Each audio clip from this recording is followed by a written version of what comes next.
Welcome to our channel. Kembali bersama Riak Sabda, edisi Sabtu 11 November 2023. Pada hari ini Gereja Universal memperingati Santo Martinus dari Tours, seorang uskup. Dan pada hari ini juga kita disajikan dengan bacaan-bacaan suci, khususnya bacaan Injil pada hari ini, berbicara tentang nasihat-nasihat Tuhan Yesus bagi kita. Nasihat-nasihat itu sendiri menyajikan nilai-nilai Kristiani yang berguna bagi kehidupan kita, baik saat ini maupun kehidupan setelah di dunia ini.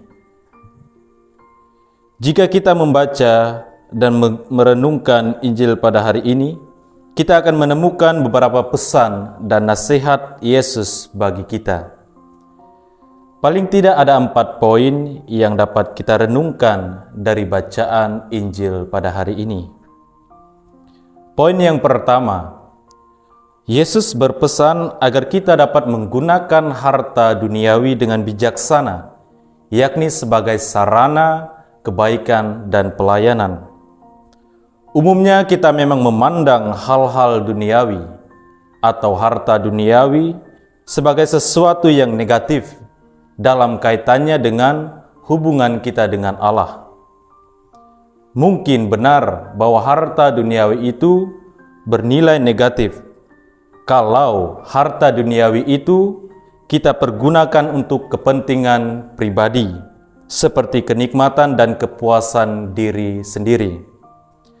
Tetapi jika kita mempergunakan harta duniawi dengan bijaksana, yakni sebagai sarana kebaikan dan pelayanan, maka hal-hal duniawi atau harta duniawi itu dapat memberikan kontribusi yang sangat berguna bagi kehidupan kita di hadapan Allah.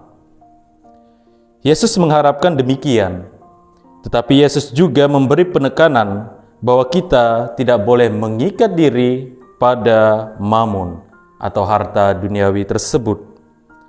Baiklah bahwa kita hanya menggunakan mamun atau harta duniawi itu sebagai sarana untuk membantu sesama yang membutuhkan demi kemuliaan Tuhan.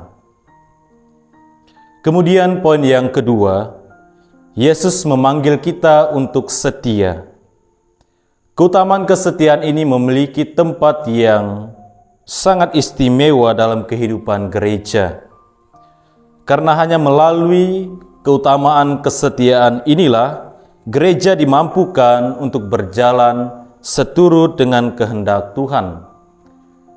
Dan Yesus sendiri telah menunjukkan arti penting dari kesetiaan ini melalui dan dalam seluruh hidupnya di dunia ini, sampai pada akhirnya mengantarkannya untuk menyelesaikan jalan salib hingga bangkit dengan mulia. Itulah kesetiaan yang ditunjukkan oleh Yesus. Maka Yesus mengajak kita untuk juga belajar setia. Kita diminta untuk belajar setia pada perkara-perkara kecil dan sederhana, seperti yang dikatakan dalam bacaan Injil pada hari ini. Di sisi lain, Bunda Teresa atau Mother Teresa pernah berkata, "Lakukanlah hal atau pekerjaan kecil dengan cinta yang besar." Dunia mungkin memandang hal kecil dan sederhana sebagai sesuatu yang bernilai rendah bila dibandingkan dengan sesuatu atau hal-hal yang spektakuler. Tetapi di mata Yesus, yang kecil dan sederhana itu justru memiliki nilai yang lebih luhur. Namun perlu diingat bahwa pembalikan nilai itu terjadi karena motivasi dan spirit yang ada di baliknya, yakni cinta, seperti yang dikatakan oleh Mother Teresa tadi. Jadi ketika kita melakukan pekerjaan sekecil apapun, tetapi dengan cinta yang besar, dengan ikhlas dan gembira hati, maka pekerjaan dan tindakan itu memiliki nilai yang lebih luhur. Kemudian poin yang ketiga, kita harus mengarahkan hati, budi, dan seluruh hidup kita kepada Tuhan. Dalam bacaan Injil dikatakan bahwa seorang hamba tidak dapat mengabdi dua tuan.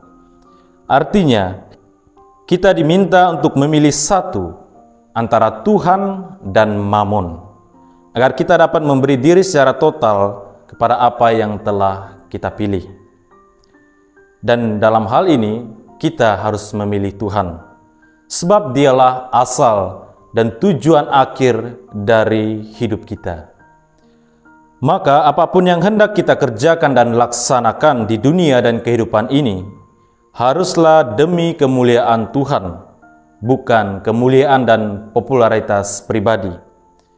Semboyan yang berbunyi ad maiorem Dei gloriam haruslah menjadi motivasi dan semangat yang menjadi penggerak seluruh karya dan tindakan kita.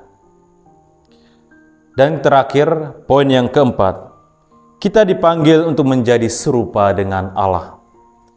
Tetapi ini bukan berarti bahwa kita ingin menyaingi Allah, menjadi rival Allah. Tidak.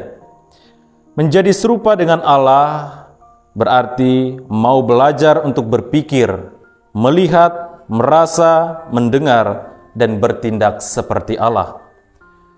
Pada bagian akhir bacaan Injil hari ini dikatakan, sebab apa yang dikagumi manusia dibenci oleh Allah. Hal ini menunjukkan cara pandang dunia dan cara pandang Allah sangatlah berbeda. Dan kita meyakini bahwa Allah adalah kebenaran, maka cara pandang Allah pastilah selalu benar. Dan disinilah kita diajak untuk belajar dari Allah sendiri, sehingga kita pun dapat memahami apa yang menjadi kehendaknya atas diri kita masing-masing. Dan di sisi lain, kita harus bersikap rendah hati, mengakui kekecilan diri kita di hadapan Allah. Sebab dengan mengakui kekecilan dan kekosongan diri, kita akan terdorong untuk belajar dari Allah. Bapak, Ibu, Saudara-saudari yang terkasih di dalam Tuhan, semoga pesan Injil pada hari ini senantiasa mengobarkan iman kita, semakin memperkuat hubungan kita dengan Allah, dan dari waktu ke waktu senantiasa memperbaharui diri kita untuk menjadi serupa dengan Allah melalui kesetiaan pada perkara-perkara kecil dan sederhana. Tuhan memberkati. Amin.